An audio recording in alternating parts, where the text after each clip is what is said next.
Hello everyone, welcome back to our channel. আমি তোমাদের সানা আর তোমরা দেখছো সানাস ব্লগ 54 চ্যানেলের ভিডিও।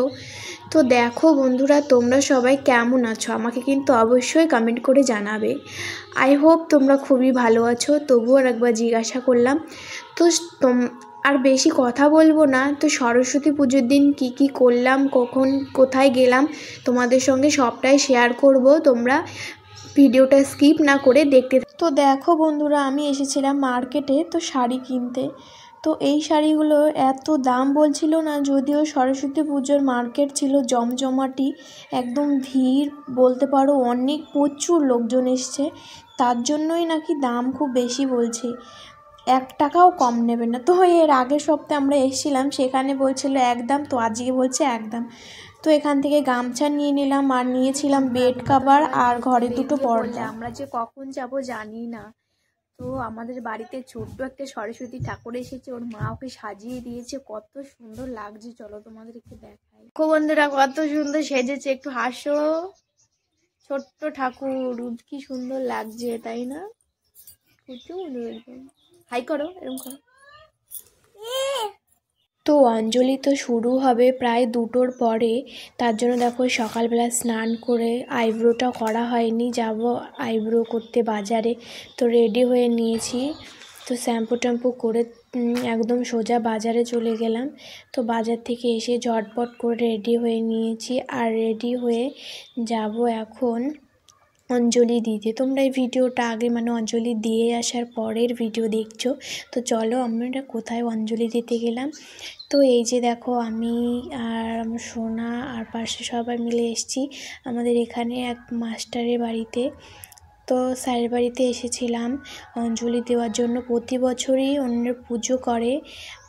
আর এই যে আমি একটা সুন্দর একটা ছাপার শাড়ি পরে নিয়েছি সুতির। তো গ্রাম বাংলার বউ তো এটা কমনই আমাদের এখানে। সব সময় ছোটোখাটো অনুষ্ঠান হলে কিন্তু আমাদের এরকম ছাপার শাড়ি পরার প্রায়জনই পরে থাকে। তো আমিও সেরকম সবার মতোই পরেছি। তো এই শাড়িটা দিয়েছিল আমাকে মাসি বাড়ি থেকে। তোমরা কমেন্টে জানাবে সেই শাড়িটা কেমন। আমি কিন্তু চয়েস করে নিয়ে এসেছি, আমার কিন্তু বেশ দারুণ পছন্দ। আর এই পাশেই দেখো প্রসাদ রান্না হচ্ছিল, খিচুড়ি প্রসাদ। আর আমার খিচুড়ি প্রসাদ খেতে কিন্তু বেশ দারুণ লাগে। এই যে দেখো স্যারের হোম এখানে, আর সুন্দর করে আলপনা দুজনে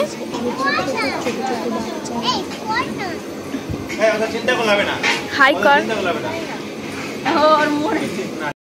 তো এই যে দেখো ঘরেই সুন্দর করে সব কিছু স্যারের বউ সব রেডি করেছে। আর খুব সুন্দর আলপনা দিয়েছে, সব কিছুই রেডি, শুধু ঠাকুরমশাই এলেই কিন্তু পুজোটা শুরু করে দেবে। এখানে দেখো কত রকমের প্রসাদ বানিয়েছে। তো সরস্বতী একদম বিদ্যার দেবী, তো আমাদের সবাইকে যেন, আমাদের বিদ্যা যেটুকু কম আছে সবাইকে যেন দেয়, বুদ্ধি দেয় আমাকে বিশেষ করে। আমার যেন তো একদমই বুদ্ধি নেই বলতে পারো, কখন কি বলতে আমি একদমই বুঝতে পারি না। আর এই যে দেখো পুজো বসা শুরু হয়ে গেছে। এখানে কি একটা রিচুয়াল ছিল, হয়তো তোমরা কমেন্ট করে জানাবে তো কি রিচুয়াল। কাপড় ঢেকে করতে হয়, কাপড় দিয়ে। তো দেখো এবার পুজোটা কেমন করে করে। এখানে দেখো আরতিও শুরু হয়ে গেছে, একটু পরেই আমরা কিন্তু অঞ্জলি দেবো।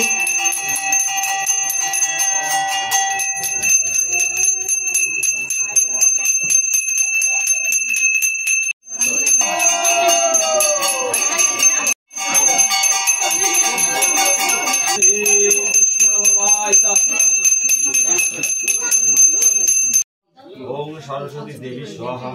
ओम प्रजापति ऋषि गायत्री संदे ब्रह्मा देवता। ओम सरस्वती देवी स्वाहा।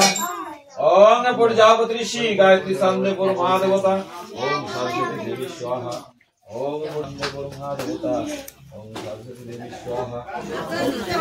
ओम प्रजापति ऋषि गायत्री संदे ब्रह्मा देवता। सरस्वती দেখো বন্ধুরা, আমরা ফুল পেয়ে গেছি।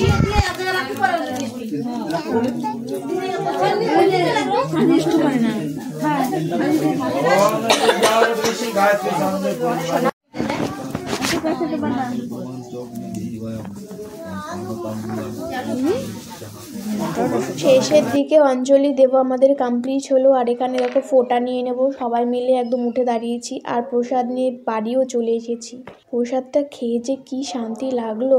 উপোস রয়েছি তো সারাদিন, এখন বিকেল বাজে 4টে মতো, তো ভীষণ ভালো লাগছে খেয়ে। গাইস এইমাত্র অঞ্জলি কমপ্লিট করে এলাম প্রসাদ খেতে, তো প্রসাদ খেয়ে নিয়েছি। আর আজকে মানে এত শরীরটা একদম খারাপ লাগছে, সেই সকাল থেকে না খেয়ে রয়েছি। তো তোমাদের অঞ্জলি দেওয়া হয়েছে অবশ্যই জানাবে।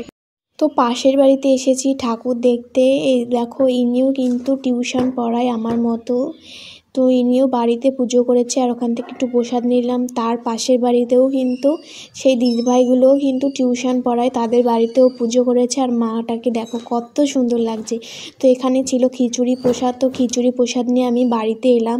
আর আমি তোমাদের বলছিলাম দেখো বন্ধুরা, খিচুড়ি প্রসাদ আমার যে এত ভালো লাগে, আমি খেতে ভীষণ পছন্দ করি। আমার খিচুড়ি হলে আর কিছু চাই না। আর বলছিলাম যে ঘুরতে যাওয়া হয়নি, ওই জন্য মনটা খারাপ। তো রাতের বেলা একটু বেগুনি ভাজছিলাম, তো বেগুনি ভাজা কমপ্লিট করে সবাইকে খেতে দিলাম। তো খেয়ে দিয়ে ঘুমিয়ে পড়লাম।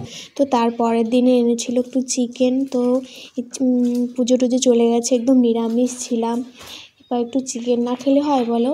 তো আমি এখন রান্না করে নেব। এখানে রয়েছে চিকেন, আর চলো আমি এখন রান্না করে এসেছি রান্না করার জন্য। তো প্রথমে আমি কেমন করে রান্না করি, মানে মশলাগুলো সুন্দর করে কষিয়ে নেব যতক্ষণ কাঁচা গন্ধ না যায়, এই আর কি। দেখো আমি সুন্দর করে মশলা কষিয়ে নিয়েছি, এরপর আমি মাংসটা দিয়ে দেবো। তো তোমরাও কে কে আমার মতো চিকেন খেতে পছন্দ করো অবশ্যই করে কিন্তু জানাবে।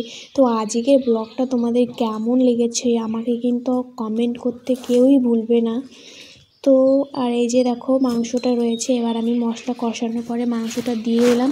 সুন্দর কষা কষা করে রান্না করবো, সবাই না ভীষণ ভালো বলেছিল। আজকে এত সুন্দর লেগেছে, যদিও মাংস কম ছিল আর মশলাটা বেশ পরিমাণে ছিল, কষা কষা রান্না করেছি।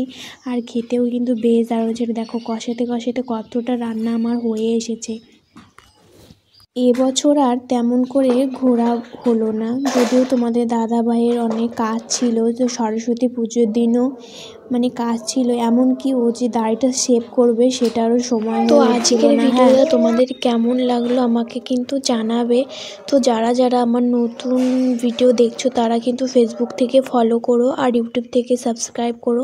আর যারা আমার ভিডিও দেখো তাদেরকে অনেক ধন্যবাদ দিয়ে ছোটো করবো না, আমার তরফ থেকে অনেক ভালোবাসা। তোমরা আমাকে এভাবে ভালোবাসা দিও, আমি জন্য কোনো দিন এগোতে পারি তোমাদের ভালোবাসায়। তো আজ এই ব্লগটা এই পর্যন্ত। তোমরা সবাই